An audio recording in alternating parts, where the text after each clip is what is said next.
Assalamualaikum warahmatullahi wabarakatuh. Alhamdulillahilladzi arsala rasulahu bil huda wa dinil haqq liyudhhirahu 'alad dini kullih wa kafa billahi syahida. Asyhadu an la ilaha illallah wahdahu la syarikalah wa asyhadu anna Muhammadan abduhu wa rasuluh. Allahumma sallim ala nabiyyina Muhammad wa ala alihi wa sahbihi wa man wala. Amma ba'd. Para jamaah yang dirahmati Allah, alhamdulillah hari ini kita bisa bertemu lagi. Dan sekali lagi kita berharap mudah-mudahan setiap pertemuan kita, termasuk pertemuan kita pada pagi ini, benar-benar menjadi pertemuan yang mendapatkan ridho dari Allah Subhanahu wa ta'ala. Para jamaah yang dirahmati Allah, hari ini saya ingin menegaskan kembali bahwa kita itu akan menjadi orang yang berbahagia ketika kita itu mau menerima apapun yang diberikan oleh Allah pada diri kita tanpa rasa kecewa sedikit pun. Sehingga dalam bahasa Jawa dikatakan oleh orang-orang tua kita, wong sing paling sugih kiwi wong sing paling iso nrimo ing pandu. Orang yang paling kaya itu, kata orang-orang tua kita, itu adalah orang-orang yang bersikap qanaah, menerima karunia Allah itu dan tidak pernah menyesali atau kecewa dengan apapun yang diberikan oleh Allah pada dirinya. Karena sikap husnudzon kita bahwa Allah itulah zat yang paling tahu apa yang kita butuhkan, dan pada saat ketika kita diberi sesuatu oleh Allah, kita harus punya cara berpikir bahwa itulah yang terbaik dari Allah, yang pada saatnya harus kita syukuri untuk kita gunakan dalam rangka untuk beribadah kepada Allah Subhanahu wa ta'ala. Nah, para jamaah yang dirahmati Allah, tadi malam saya juga mendapatkan sebuah pesan singkat dari teman saya dalam short message-nya itu berikan dengan agak mengesankan kemarahan. Dia mengatakan, sampai kapan kita harus bersabar Pak Musin kalau kondisinya semacam ini? Saya katakan, sabar itu nggak ada batasnya Pak. Sampai kapanpun kita harus bersabar, dan batas sabar itu pada saat ketika kita sudah tidak mampu lagi untuk bersabar. Itu artinya apa? Orang bersabar itu ya harus optimal melakukan tindakan apapun di dalam rangka untuk menerima apapun yang datang dari Allah, untuk kita sikapi dengan sikap yang tepat, sehingga apapun yang kita inginkan di dalam upaya kita untuk meraih sesuatu jangan pernah membuat kita itu kecewa, apalagi putus asa. Keputusasaan kita itu menandai bahwa kita sudah tidak bersabar. Tapi ketika kita tetap tenang di dalam berupaya, di dalam berdoa dan berharap dari Allah, disitulah sebenarnya kesabaran itu tengah ada di dalam diri kita. Saya pernah ditanya, sampai kapan kita harus berdoa? Ya terus kita berdoa sampai kita tidak bisa berdoa lagi. Sampai kapan kita harus berikhtiar? Ya sampai kapanpun ketika kita sudah tidak bisa berikhtiar lagi. Dan sikap berserah diri kita kepada Allah, yang dalam bahasa agama itu disebut tawakal. Meskipun kata tawakal itu tidak bisa diterjemahkan dengan terjemahan berserah diri saja, tetapi itu sesuatu yang paling mudah untuk saya katakan. Bahwa ketika kita itu bersikap tawakal, tidak ada yang membuat kita itu kecewa dengan apa yang kita lakukan dan apa yang kita peroleh. Saya pernah punya rencana yang luar biasa saya rencanakan, tapi gagal. Dan saat itu saya kecewa. Ketika saya kecewa itu sakit, hati saya sakit. Nah, akhirnya saya kembalikan kepada Allah. Ya Allah, mungkin inilah sesuatu yang terbaik yang harus saya terima, dan inilah yang terbaik darimu untukku. Oleh karena itu aku sadar bahwa hal ini adalah sesuatu yang harus saya terima dengan sikap qanaah, menerima yang bandung, menerima apa adanya.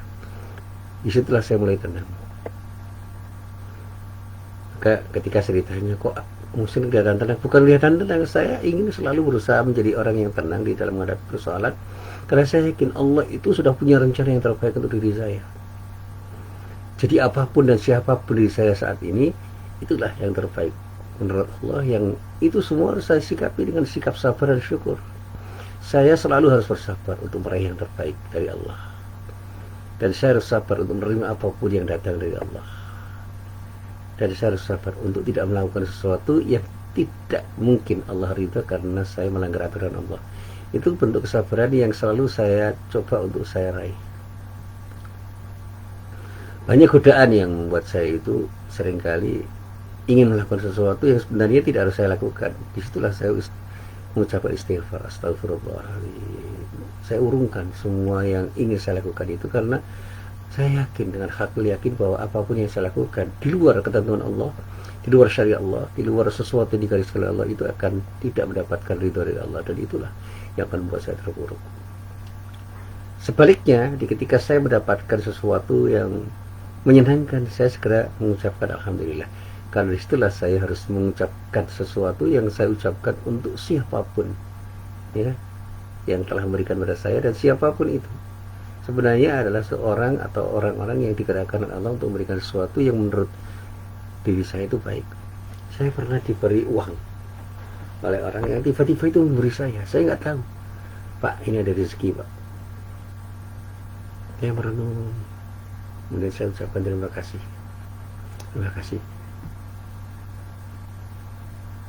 Tapi saya penasaran, untuk apa uang ini?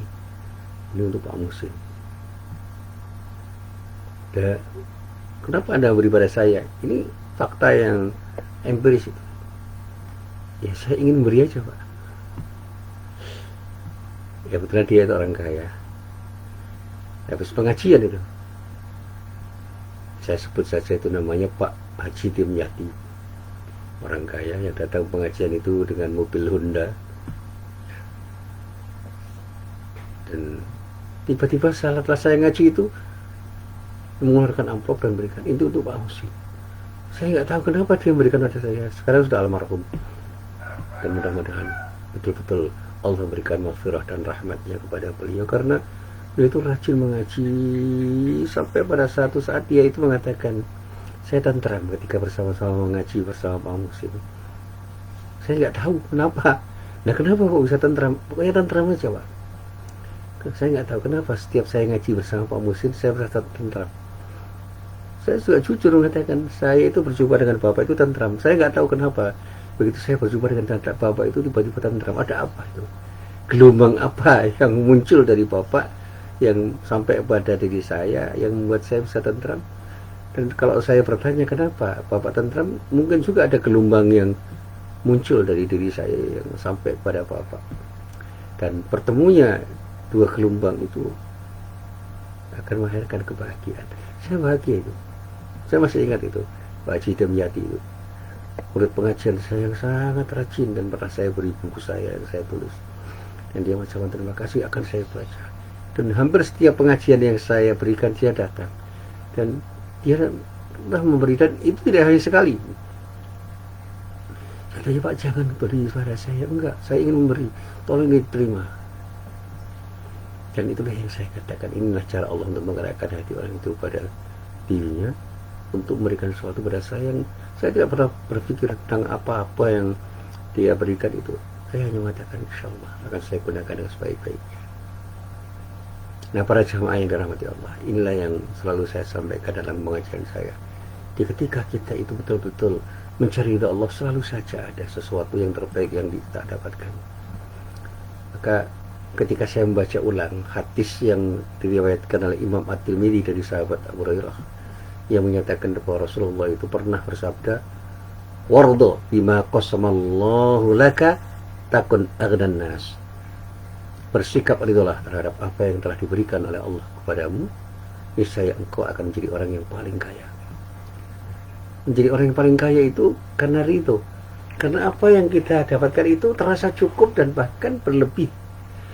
Karena kita berpikir positif terhadap apa yang telah dibagikan oleh Allah pada diri kita. Tetapi sekaligus saya mengatakan, penggalan hadis yang saya baca itu merupakan bentuk nyata betapa susahnya menumbuhkan rasa qanaah atau rasa cukup di dalam diri kita ketika kita mendapatkan sesuatu yang mungkin saja terlalu kecil untuk kita lihat dengan mata kepala kita, tetapi ketika kita lihat dengan basirah kita, mata hati kita, mata batin kita, itulah sesuatu yang terbaik dari Allah yang telah diberikan kepada diri kita yang harus kita syukuri. Nah, sekali lagi hadis ini mengandung maksud yang luar biasa, bahwa orang yang paling kaya itu adalah orang yang bersikap qanaah atas apapun yang diberikan oleh Allah pada dirinya. Betapa positif dan bermartabatnya hidup ini bila seorang selalu merasa cukup dengan ridhonya dalam segala kondisi dan situasi yang terjadi pada dirinya. Dan saya katakan, dengan sikap qanaah, yang sedikit akan menjadi banyak, yang banyak akan menjadi sesuatu yang lebih banyak. Ada ziyadatul khair, tambahan kebaikan dari sesuatu yang kita terima dari siapapun, dimanapun dan apapun. Saya pernah diberi makanan kecil oleh guru saya, dan itu tiba-tiba diberikan. Mesin itu kamu. Wah, terima kasih Pak Guru. Kok diberikan pada saya pengen memberi sama kamu. Ada juga orang tua mahasiswa saya itu yang mencari saya untuk hanya memberikan gurame goreng pada waktu saya masih berada di kantor. Saya tanya, Pak, ini apa Pak? Ini hadiah untuk Pak Musin dan harus diterima. Saya katakan, terima kasih Pak, mudah-mudahan Allah membalas kebaikan Bapak. Amin, amin, amin. Kemudian saya ajak teman-teman saya untuk makan bersama dengan gurame goreng itu. Saya tidak tahu kenapa dia memberi gurame goreng itu, padahal saya tidak pernah merasa memberikan sesuatu yang terbaik bagi dirinya. Saya tidak pernah kenal dengan baik. Saya hanya pernah kenal beliau itu datang di sebuah wisuda putrinya waktu itu dia orang Balikpapan. Putrinya itu mahasiswa saya dan pernah saya bimbing dalam membuat skripsi, dan selesai dan kemudian wisuda. Habis itu saya nggak pernah ketemu, tapi tiba-tiba dia itu datang dan mengantarkan gurame goreng. Mungkin itu adalah bagian dari rasa terima kasihnya, ingin mengucapkan terima kasih pada saya karena saya telah mendidik putrinya. Padahal saya tidak pernah merasa memberikan sesuatu yang terlalu baik untuk putrinya. Saya akan mengatakan kepada diri saya tidak akan pernah memberi sesuatu yang buruk pada orang. Itu saya ceritakan. Saya ingin selalu memberikan yang terbaik pada siapapun, dimanapun dan kapanpun. Dan kalaupun apa yang saya berikan itu tidak dipersepsi baik oleh orang, biarlah Allah yang menilai. Saya tidak akan punya harapan apapun ketika saya ingin memberikan sesuatu pada seorang, pada siapapun, dimanapun dan kapanpun. Itu yang saya jaga betul. Jangan pernah memberi sesuatu yang tidak baik pada semua orang. Jadilah orang yang selalu memberikan sesuatu yang terbaik pada orang lain. Meskipun orang lain yang kita beri itu tidak mengapresiasi apa yang kita berikan. Saya katakan dalam bahasa sehari-hari dengan teman saya, berikan cinta dan kasih sayang pada siapapun. Meskipun orang yang kita beri itu tidak rela untuk kita beri kasih sayang dan cinta kita yang dengan tulus kita berikan pada dirinya. Dan jangan pernah berharap apapun dari orang yang kita beri dengan cinta dan kasih sayang kita, kecuali hanya berharap ridho dari Allah Subhanahu wa Ta'ala. Kita cintai anak-anak kecil, kita cintai orang-orang tua kita cintai orang-orang yang ada di sekitar kita, sahabat kita, teman kita, tetangga kita, mahasiswa kita, dosen kita, guru kita, murid-murid kita, semua kita cintai dengan satu harapan, kita mendapatkan ridha dari Allah. Dan itulah yang memuaskan. Dan balasan-balasan cinta dan kasih sayang yang kita berikan pada siapapun, gak usah kita harap dari siapapun yang telah kita beri bahwa mereka akan membalas kasih sayang dan cinta kita itu dengan cinta dan kasih sayang sama. Biarlah semua mengalir.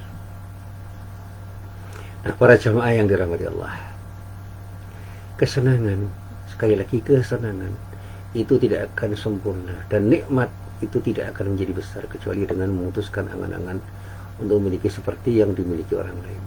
Itu yang disebut dengan sikap iri, apalagi dengki. Itu lebih buruk lagi. Sampai saya pernah mengatakan, sudahlah, janganlah menginginkan sesuatu yang ada di tangan orang lain. Jadilah orang yang merasa puas dengan apa yang ada di tangan kita. Syukurilah apa yang ada di tangan kita untuk kita jadikan sebagai alasan untuk bersyukur kepada Allah.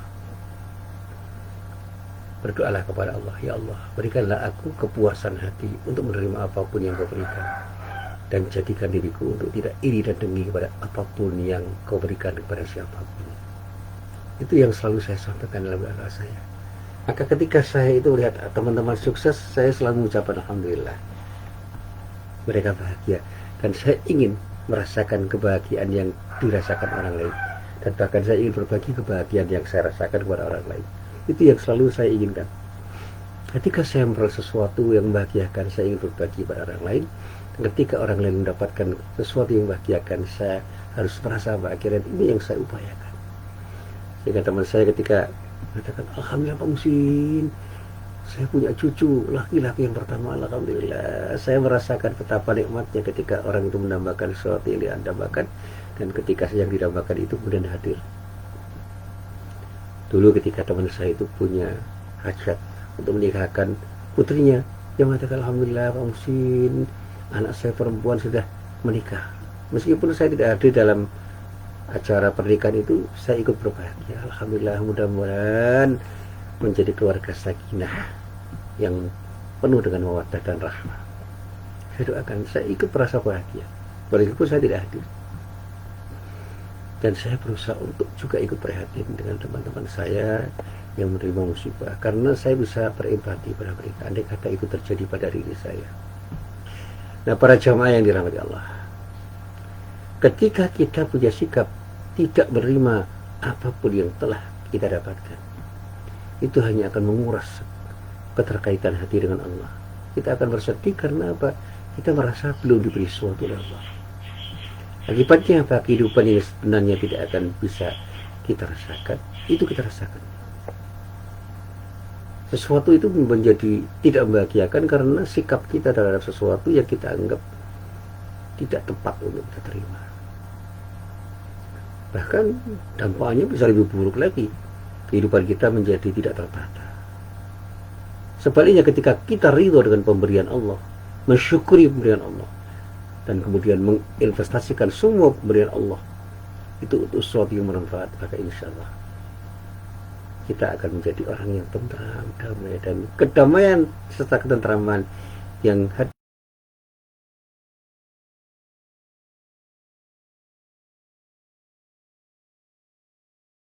segala macam ujian dari Allah. Itulah yang membuat kita itu bahagia, dan itulah kekayaan yang sejati. Ketika kita menerima apapun yang diberikan Allah tanpa ada kekecewaan sekecil apapun. Jangan pernah merasa kecewa dengan apa yang telah diberikan Allah. Jadilah orang yang bersikap positif untuk menerima apapun yang diberikan Allah, karena kita yakin bahwa itulah sesuatu yang terbaik yang telah diberikan oleh Allah pada diri kita, karena Allah paling tahu apa yang terbaik untuk diri kita. Dan Allah berjanji kepada orang yang hatinya dipenuhi dengan keridhaan, akan memenuhi hati orang itu dengan kekayaan batin. Dia punya rasa aman, penuh dengan cinta, dan pada saatnya selalu bisa berserah diri kepada Allah.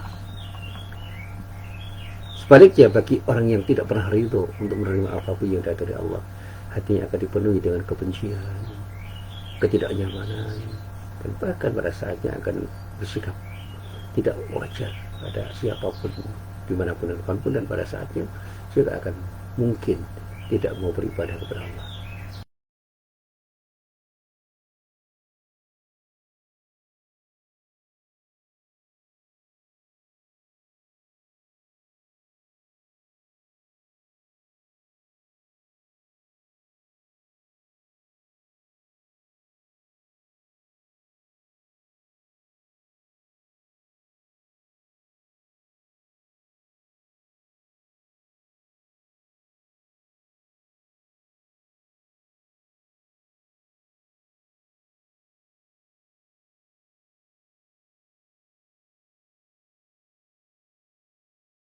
Sehat ketika saya bisa melihat, ketika saya bisa mendengar, ketika saya bisa merasakan, ketika saya berbicara, itu adalah kenikmatan dari Allah yang perlu saya syukuri.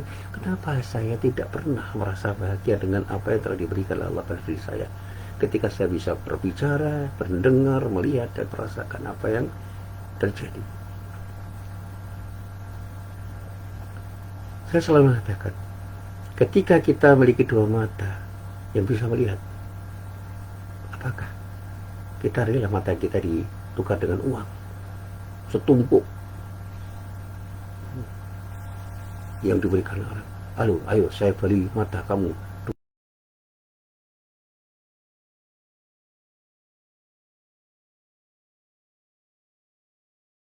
punya telinga yang bisa kita gunakan untuk mendengar, mau kemampuan kita untuk mendengar dengan telinga kita itu kita dibeli orang dengan bayaran yang setinggi mungkin, tentu saja kita tidak akan mengatakan ya.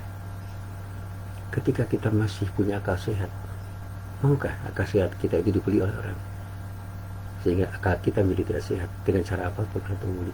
Tentu saja kalau kita berpikir jernih tidak mungkin mau.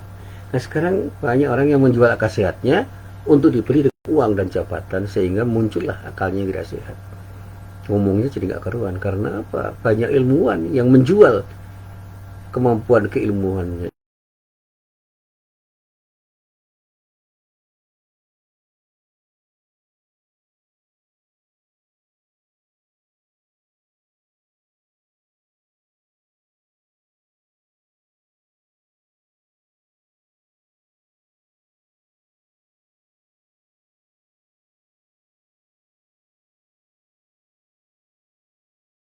Ketika orang menjual kemampuan berpikirnya dengan ilmunya untuk berbohong demi sesuap nasi, demi jabatan tertentu, demi uang,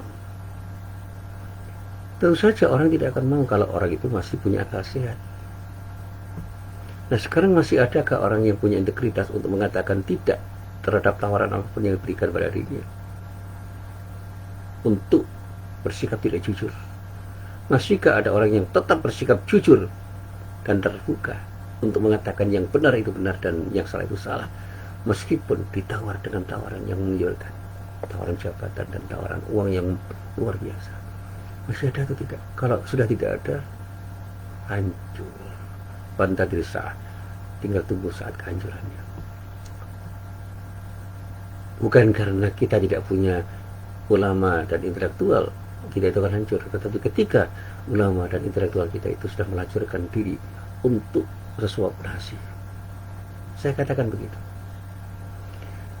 Saya sebagai dosen, sekecil apapun saya punya kemampuan berpikir, sekecil apapun saya punya kemampuan untuk mengajar, sekecil apapun saya punya kemampuan untuk meneliti, sekecil apapun saya punya kemampuan untuk berbicara dan menulis. Dan inilah yang saya optimalkan untuk saya wujudkan menjadi sikap syukur saya kepada Allah, untuk saya jadikan sebagai alat untuk beribadah kepada Allah. Saya memiliki dua mata. Saya tidak ingin mata saya itu ditukar dengan apapun. Saya memiliki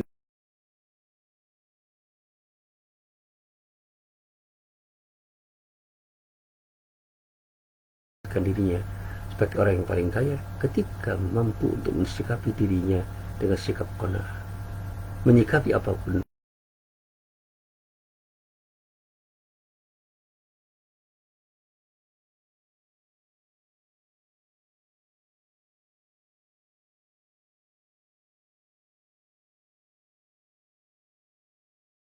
pangkat yang tinggi, sehingga orang yang tidak punya pangkat yang tinggi dan tidak punya banyak harta itu dianggap orang gagal untuk meraih kekayaan. Sementara orang yang banyak harta dan punya pangkat yang tinggi tetapi tetap bersikap tawadhu dan tidak sombong, itu malah dicibir orang. Apalagi ketika orang sudah tidak punya banyak uang dan tidak punya pangkat jabatan tinggi, dianggap sebagai orang miskin. Padahal mungkin saja orang yang seperti itu jiwanya lebih tenang daripada orang kaya yang punya jabatan yang tinggi. Saya selalu mengatakan pada diri saya, bersyukurlah ya muhsin atas nikmat yang telah diberikan oleh Allah. Anda punya nikmat iman, punya nikmat akal sehat, punya nikmat kesehatan, punya nikmat pendengaran yang bisa Anda gunakan dengan baik, punya nikmat kelihatan, punya nikmat rezeki yang berlimpah, punya nikmat keluarga yang ada. Anda punya istri, Anda punya anak, dengan segala kelebihan dan kekurangannya. Ayo, bersyukurlah kepada Allah. Jangan pernah tidak bersyukur Allah atas nikmat yang telah diberikan oleh Allah pada diri Anda. Dan banyak nikmat-nikmat lain yang tidak pernah bisa saya hitung. Di antara sekian banyak nikmat itu, seringkali tidak dihitung karena tidak saya lihat dengan mata kepala saya, tidak saya dengar dengan telinga saya, tidak bisa saya rasakan karena saya terbatas. Saya punya keterbatasan untuk merasakan sesuatu yang datang dari Allah. Tapi saya pernah merasa nikmat ketika saya sembuh dari sakit. Saya pernah merasa nikmat ketika saya mendapatkan gagasan yang luar biasa untuk saya sampaikan dalam tulisan-tulisan saya dan pengajian-pengajian saya. Saya bersyukur ketika melihat orang di penjara, saya tidak ada di situ. Saya bersyukur ketika melihat orang sakit yang lumpuh pada saat itu, sementara saya masih bisa berjalan. Saya bersyukur ketika saya masih bisa ngomong sementara banyak orang bisu. Saya bersyukur ketika membantu orang yang ditimpa bencana, sementara saya tidak ditimpa bencana seperti mereka. Luar biasa. Ketika saya jalan ke depan rumah, saya melihat ada seorang pengemis datang meminta-minta, dan ketika saya beri dengan uang receh, dia ucapkan terima kasih, matur nuwun, mugi-mugi Gusti Allah paring rezeki dumateng Bapak. Saya katakan amin. Pada uang itu tidak bermakna untuk saya. Uang receh itu kan tidak bermakna banyak untuk saya, tapi menjadi sesuatu yang bermakna pada diri seorang pengemis itu. Saya pernah mendapatkan bagian beras dari kantor saya 10 kilo yang terkemas menjadi 2 kemasan. Ketika saya bawa pulang, saya lihat ada tetangga saya yang bawa tas kresek, tas plastik. Saya tanya, tadi datang begini Bu, tumbas wos, tumbas betutu, kalau bahasa Indonesia-nya beli beras. Langsung saya keluarkan beras yang 2 pak itu yang saya berikan, pun buatan usah tumbas, tidak usah beli, ini saja untuk Ibu. Kakang belum Pak Musin, nggih pun monggo, matur nuwun, mugi-mugi panjenengan diparingi rezeki sing kathah. Doa pada saya masih ingat, itu sudah bertahun-tahun yang lalu. Saya tidak sengaja itu. Jadi saya mau pulang, sengaja saya masuk gang, ada orang ibu-ibu mau beli beras, dan itu spontan saya berikan, bukan untuk apa-apa. Saya tidak ingin mengatakan apa-apa. Saya bisa merasakan, andai kata saya ada di posisi dia, betapa senangnya ketika saya diberi oleh orang yang punya beras itu pada diri saya. Dan itulah yang kemudian saya rasakan sebagai sesuatu yang kurang pada diri saya. Kenapa saya tidak mau berbagi kepada orang yang membutuhkan sesuatu yang saya miliki, yang itu semua adalah titipan dari Allah untuk diri saya. Saya punya ilmu untuk saya bagikan. Saya punya kemampuan berbicara yang bisa saya bagikan kepada orang. Saya punya kemampuan menulis untuk saya bagikan dalam tulisan-tulisan saya. Saya punya tenaga, pikiran, dan punya uang yang bisa saya bagikan pada orang yang membutuhkan. Kenapa saya belum secara optimal membagikan kepada orang yang lebih membutuhkan daripada saya? Ya Allah, ampunilah diri saya yang telah banyak lupa untuk mendekatkan dirimu dengan apapun yang telah kau berikan kepada diri saya. Itu yang adalah istighfar saya, selalu saya katakan begitu. Di balik itu saya bersyukur, ya Allah, alhamdulillah, ternyata Engkau telah memberikan sesuatu yang terbaik bagi diri saya. Engkau telah memberikan peluang pada diri saya untuk beramal soleh. Engkau telah memberikan pada diri saya anak, istri, dan cucu yang Engkau berikan tanpa saya tahu bagaimana cara Engkau memberikan pada diri saya. Jadi ketika saya terpuruk, Engkau hadir untuk memberikan sesuatu yang membuat saya menjadi kuat lagi untuk bangkit. Saya selalu bersyukur.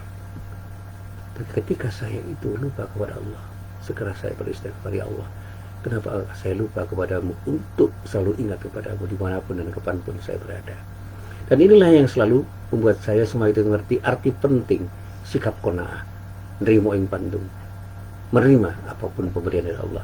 Dan pada saat itu saya merasa kaya, dan itulah yang saya katakan sebagai kaya hati, rinan nafs, yang itu merupakan kekayaan hakiki, jauh lebih bermakna daripada orang yang punya pangkat tinggi dan jabatan-jabatan itu dipuji oleh orang, dicari oleh orang, didambakan oleh orang.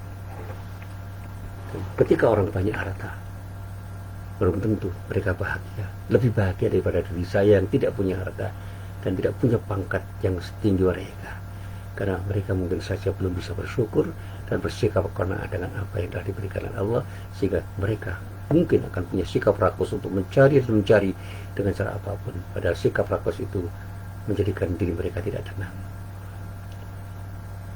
Nah, para jamaah yang dirahmati Allah, endingnya begini. Saat ini saatnya kita sadar untuk menyadari bahwa kita sebenarnya adalah orang yang paling kaya ketika kita bersikap qanaah, sikap terima yang pandang, sikap menerima apapun yang diberikan Allah dengan sikap positif. Jadilah orang yang selalu bersikap qanaah dan merasa ridho terhadap apapun yang diberikan oleh Allah. Bersyukurlah dengan apa yang kita miliki, sehingga hidup kita menjadi hidup yang lebih bermakna, lebih berkah, lebih berarti untuk siapapun, dimanapun dan apapun. Dan jadikanlah keridhaan itu dengan cara mengosongkan hati dari berbagai prasangka, dan biarkanlah Allah memberikan sesuatu yang terbaik untuk diri kita dimanapun dan kapanpun dengan cara apapun. Bersama Allah, insya Allah kita akan selalu bahagia, dan kebahagiaan yang terjadi sebagai akibat dari sikap qanaah dan syukur kita, insya Allah akan menjadi kekayaan yang jauh lebih bermakna daripada orang yang bergelimang harta dan punya pangkat yang tinggi. Inilah yang selalu saya sampaikan, mudah-mudahan bermanfaat. Billahi taufiq wal hidayah. Wassalamualaikum warahmatullahi wabarakatuh.